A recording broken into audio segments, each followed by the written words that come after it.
ఆదాయానికి మించిన ఆస్తుల కేసులో హైదరాబాద్ ఏసీపీ ఉమామహేశ్వరరావుకు ఏసీబీ కోర్టు 14 రోజుల జ్యుడిషియల్ రిమాండ్ విధించింది. దీంతో ఆయన చెంచల్గూడ జైలుకు తరలించారు. సీసీఎస్లో పనిచేస్తున్న ఉమామహేశ్వరరావుపై పలు అవినీతి ఆరోపణలు రావడంతో 2 రోజులుగా హైదరాబాద్ అశోక్ నగర్లోని ఆయన ఇంట్లో, ఏపీలోని ఆయన సొంతూరు, స్నేహితులు, బంధువుల ఇళ్లలో సోదాలు నిర్వహించారు. ఆయన ఇంట్లో జరిగిన సోదాల్లో 35,50,000 నగదు, 60 తులాల బంగారం, 17 స్థిరాస్తులకు సంబంధించిన డాక్యుమెంట్లు దొరికాయి. ఉమామహేశ్వరరావుకు 2 బ్యాంక్ లాకర్లు కూడా ఉన్నాయి. ఉమామహేశ్వరరావుపై కేసులు నమోదు చేసిన ఏసీబీ అధికారులు కోర్టులో హాజరుపరచగా వచ్చే నెల 5వ తేదీ వరకు రిమాండ్ విధించింది.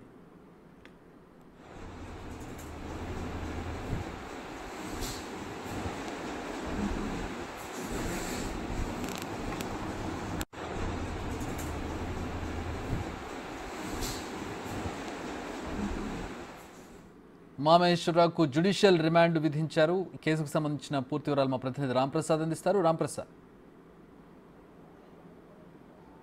మనం ప్రస్తుతం హైదరాబాద్లో ఉన్నటువంటి నాంపల్లి ఏసీబీ కోర్టు దగ్గర అయితే ఉన్నాము. నాంపల్లి ఏసీబీ కోర్టులో ఈరోజు ప్రత్యేకంగా నిన్న మనం చూస్తున్నాం, నిన్న ఉదయం నుంచి కూడా సీసీఎస్ ఏసీపీగా ఉన్నటువంటి ఉమామహేశ్వరరావు పైన అయితే ఏసీబీ దాడులు నిర్వహించడం జరిగింది. ఆయన విధులు నిర్వర్తిస్తూనే చాలా వరకు అవినీతికి పాల్పడుతున్నాడని వస్తున్నటువంటి ఫిర్యాదుల అనుగుణంగా అయితే తనపైన ఏసీబీ ఒక ప్రణాళిక ప్రకారం అయితే దాడులు నిర్వహించి వాళ్ళ ఇంట్లో ఏదైతే అశోక్ నగర్లో ఉన్నటువంటి తన నివాసం ఉందో నివాసంలో పూర్తిస్థాయిలో నిన్న ఉదయం నుంచి రాత్రి వరకు కూడా సుమారు 12 గంటల పాటు కూడా సోదాలు కొనసాగించి చాలా విలువైన డాక్యుమెంట్లను కూడా ఏసీబీ స్వాధీనం చేసుకోవడం జరిగింది. దీంట్లో పూర్తి స్థాయిలో ఇటు ఉమామహేశ్వరరావుతో పాటు తన కుటుంబ సభ్యులైనటువంటి తన మామకు సంబంధించినటువంటి డాక్యుమెంట్లతో పాటు మరికొన్ని డాక్యుమెంట్లను కూడా సుమారు 17 రకాల స్థలాలకు సంబంధించినటువంటి డాక్యుమెంట్లను అయితే ఏసీబీ అధికారులు స్వాధీనం చేసుకోవడం జరిగింది. అంతేకాకుండా 38,45,000 రూపాయల నగదును కూడా ఏసీబీ అధికారులు అయితే అక్కడ లిక్విడ్ క్యాష్ని కూడా స్వాధీనం చేసుకోవడంతో పాటు సుమారు 60 తులాలకు మించినటువంటి బంగారాన్ని కూడా స్వాధీనం చేసుకోవడం జరిగింది. ఈ సేకరించినటువంటి ఆస్తుల విలువ మొత్తం కూడా సుమారుగా 3 కోట్లకు పైగా ఉన్నప్పటికీ కూడా బయట మార్కెట్లో అయితే దాని విలువ వచ్చేసి 50 కోట్లకు మించి ఉంటుందని అయితే ఏసీబీ అధికారులు ఒక అంచనాకు వచ్చారు. ఇదే కేసుకు సంబంధించినటువంటి పూర్తి వివరాలు నిన్న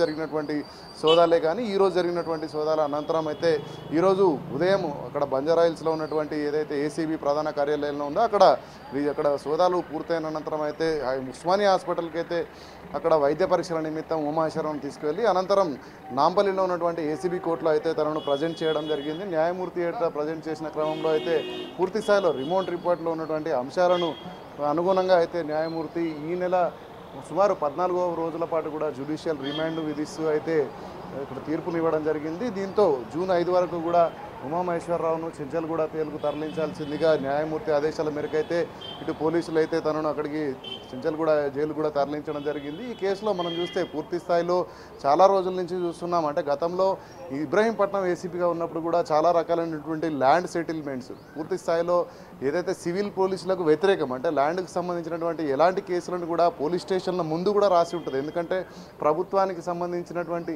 మనం పూర్తి స్థాయిలో ఒక నిర్ణయం ఉంది ఏంటంటే సివిల్ కేసులను తీసుకోవద్దు, సివిల్ కేసులకు సంబంధించి అన్ని వివాదాలను కూడా కోర్టులోనే తేల్చుకోవాల్సినటువంటి చెప్తున్నప్పటికీ కూడా సివిల్ కేసులన్నింటినీ కూడా పూర్తి స్థాయిలో క్రిమినల్ కేసులుగా మార్చి ఎవరైతే ఫిర్యాదు చేస్తారో ఫిర్యాదు చేసిన వాళ్ళకు కాకుండా అవతల ఎవరిపైన అయితే ఇక్కడ ఫిర్యాదుదారులు కాకుండా మిగతా వారు ఉంటారో ఆ బాధితులను అయితే వారి దగ్గర నుంచి డబ్బులు తీసుకోవడంతో పాటు కొన్ని సందర్భాలలో ఫిర్యాదు చేసిన వ్యక్తుల మీదనే దాడులు చేసి కూడా తమకు అతి వ్యతిరేకంగా చేస్తూ కూడా డబ్బులు దండుకొని పూర్తి స్థాయిలో అవినీతికి పాల్పడ్డాడంటూ కూడా చాలామంది బాధితులు ఈరోజు ఏసీబీ కార్యాలయానికి కూడా తనకు సంబంధించినటువంటి బాధితులు రావడం జరిగింది. అదే ఏసీబీ స్థాయిలో పూర్తి స్థాయిలో మనం చూసినట్లయితే రాష్ట్ర వ్యాప్తంగా ఎస్సీ అట్రాసిటీ కేసులు అనేవి కూడా ఏసీబీ స్థాయిలోనే విచారణ జరుగుతున్న నేపథ్యంలో కొన్ని ఎస్సీ ఎస్టీ కేసులలో కూడా డబ్బులు దండుకొని ఎవరైతే జెన్యున్గా ఉన్నటువంటి బాధితులకు కూడా నష్టం కలిగించినట్టయితే మనకు విచారణలో తేలినట్టు తెలుస్తుంది. అంతేకాకుండా పూర్తి స్థాయిలో అవినీతి తన ఆదాయానికి మించినటువంటి ఆస్తులు, ఎందుకంటే ఒక పోలీస్ స్థాయిలో ఉన్నటువంటి అధికారికి 100 కోట్ల రూపాయలు అంటే సుమారు 50 నుంచి 100 కోట్ల రూపాయల మేర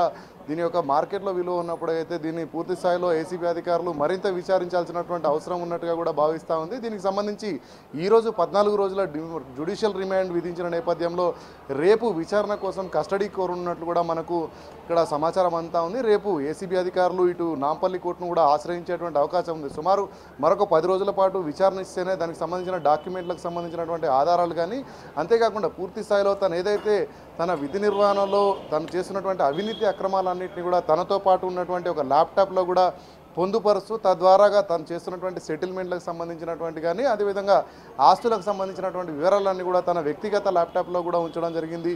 దీనికి సంబంధించి కొన్ని ఏదైతే ల్యాండ్స్కి సంబంధించినటువంటి డాక్యుమెంట్స్ ఉన్నాయో ఆ డాక్యుమెంట్లు అన్నీ కూడా సందీప్ అనేటువంటి పేరిట కూడా ఉన్నాయి. ఈ పేరు ఎవరిది, తనకు ఎలాంటి సంబంధాలు కలిగి ఉన్నాడు అనేటువంటి అంశంలో కూడా ఏసీబీ అధికారులు అయితే కొంత దర్యాప్తు చేస్తున్నటువంటి పరిస్థితి మనకు కనబడతా ఉంది. దీనికి సంబంధించి పూర్తి స్థాయిలో స్పష్టత రావాల్సిన అవసరం ఉన్న నేపథ్యంలో అయితే ఏసీబీ అధికారులు కూడా ఈ యొక్క ఉమామహేశ్వరరావును మరికొద్ది రోజులు అంటే సుమారు ఒక 10 రోజుల పాటు కూడా కస్టడీ కోరుతూ అయితే రేపు పిటిషన్ అయినట్టు కూడా మనకు తెలుస్తూ ఉంది చక్రి.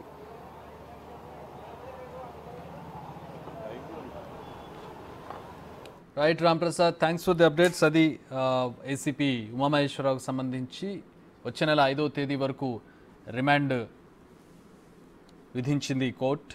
దానికి సంబంధించిన అప్డేట్స్ చూస్తూ ఉన్నాం మనం.